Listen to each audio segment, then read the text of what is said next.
বিকাশ অথবা নগদে লেনদেন করলে, কেনাকাটা ইত্যাদি করলে যে ক্যাশব্যাক করা হয়ে থাকে সেটা গ্রহণ করা জায়েজ আছে কিনা, খুবই গুরুত্বপূর্ণ একটি প্রশ্ন।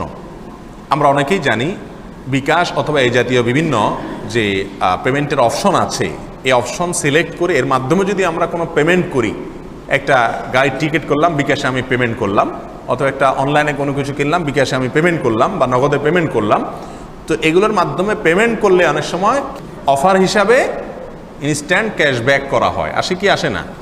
এই যে ইনস্ট্যান্ট ক্যাশব্যাক করা হয়, এই ক্যাশব্যাকের টাকাটা ভোগ করা ভোক্তার জন্য জায়েজ আছে কি না, এটা হলো মূল প্রশ্ন। এই প্রশ্ন উত্তরে বলবো, এই যে টাকাটা ব্যাক করা হয়ে থাকে, কথার কথা 100 টাকা দিয়ে আপনি একটা জিনিস কিনলেন এবং বিকাশ বা নগদ অ্যাপস দিয়ে বা তার মাধ্যমে আপনি টাকাটা পেমেন্ট করলেন। এই পেমেন্ট করার কারণে আপনাকে 10 টাকা সাথে সাথে পেমেন্ট করার পরে আবার ক্যাশব্যাক করা হলো। এই 10 টাকা বা এই যে ক্যাশব্যাক করা হলো, এই অ্যামাউন্টটা, এই টাকাটা আপনাকে কে দিয়েছে? দুইটা রাস্তা হতে পারে। নাম্বার 1, আপনি যার পণ্য কিনেছেন, কথার কথা একটা XYZ একটা পরিবহনের টিকিট কিনেছেন, তো এই পণ্য যার কিনেছেন তিনি তার পণ্যটার মধ্যে ছাড় দিয়েছেন আপনাকে। এটা যদি হয় তাহলে তো আপনার জন্য সেটা গ্রহণ করাতে কোনো অসুবিধা নাই। আমার পণ্য আমি আপনাকে 10 টাকা বিক্রি করলাম, আপনি 10 টাকা দেওয়ার পর আমি বললাম নেন 2 টাকা ফেরত নেন, এটা আমার জন্য ভোক্তা হিসাবে অবশ্যই কি আছে? জায়েজ আছে। কথা কি পরিষ্কার? তাহলে বিকাশের যেই টাকাটা, ক্যাশব্যাকের যে টাকাটা আমরা ফেরত পাই, সেটা যদি যেই কোম্পানির পণ্যটা বিকাশের মাধ্যমে কিনলাম ওই কোম্পানি যদি আমাকে ক্যাশটা দিয়ে থাকে, ব্যাক করে থাকে, তাহলে সেটা সম্পূর্ণরূপে জায়েজ আছে, হাদিয়া হিসাবে কোনো অসুবিধা নাই। টাকার যিনি হকদার তিনি নিজে ছাড় দিয়েছেন, কোনো অসুবিধা নাই। আর দ্বিতীয় অপশন হতে পারে, না ওই কোম্পানি ছাড় দেয় নেই, বিকাশ ব্র্যাক ব্যাংক বা বিকাশ কর্তৃপক্ষ আপনাকে কি দিয়েছে? এই ক্যাশব্যাকটা করেছে। তো দ্বিতীয় অপশন হওয়ার সম্ভাবনাই বেশি, এবং দ্বিতীয় অপশনে যথাসম্ভব সব ক্ষেত্রেই হয়ে থাকে প্রায়। কারণ কোম্পানি যদি অফার দেয় তাহলে তো আগে থেকেই বলবে 100 টাকারটা আমি 90 টাকায় নেব, কিন্তু 100 টাকারটা আমি টাকা দিয়ে কিনতে গেলে 100 দিয়ে কিনতে হচ্ছে, বিকাশের মাধ্যমে কিনলে 90 টাকায় পাচ্ছি, তার মানে এটা বিকাশওয়ালাই দিচ্ছে, এটাই স্বাভাবিক এবং বোঝা যায়।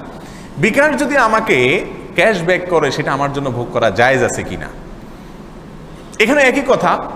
বিকাশ বলল যে আমাকে ব্যবহার করে দেন, তাহলে আপনাকে আমি এটা পুরস্কার দিব, অর্থাৎ আমার জিনিসটা নিলে আমি এটা দিলাম, বাহ্যিকভাবে এটা জায়েজ আছে। কিন্তু সমস্যা হলো বিকাশের যে লেনদেন, বিকাশের যে উপার্জন, তার ম্যাক্সিমামই বা বেশিরভাগই সুদের উপার্জন। এখন সেখান থেকে আমি টাকা নিতে পারবো কিনা, এ হলো কথা। তো এই প্রসঙ্গে বলবো যে যেহেতু বিকাশের শুধুমাত্র সুদের উপার্জনই নাই, সুদ ছাড়াও তাদের বিভিন্ন রকমের উপার্জন আছে, সেজন্য তাদের উপার্জনটাকে বলতে হবে সরাসরি 100% সুদের উপার্জনই তাদের আছে তা নয়, বরং মিশ্র উপার্জন তাদের। মিশ্র উপার্জন যদি হয়, তাহলে সেরকম কোনো ব্যক্তি যদি মিশ্র উপার্জন যারা আছে এরকম কোনো ব্যক্তি বা প্রতিষ্ঠান যদি আপনাকে কিছু হাদিয়া দেয়, উপঢৌকন দেয়, উপহার দেয়, তাহলে সেটা গ্রহণ করা আপনার জন্য জায়েজ আছে। তবে গ্রহণ না করলে সেটা হবে তাকওয়ার দাবি, উত্তম। কথা কি বুঝাতে পারছি?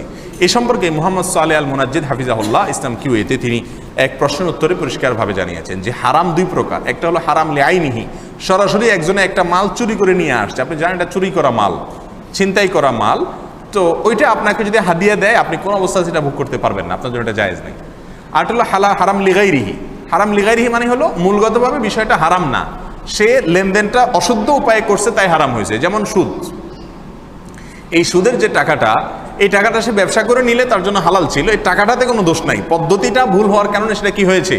হারাম হয়েছে। এটাকে বলা হয় হারাম লিগাইরিহি, বা অর্থাৎ সরাসরি হারাম না, এটা অন্য কারণে কি হয়েছে? হারাম হয়েছে, মূলগতভাবে হারাম না।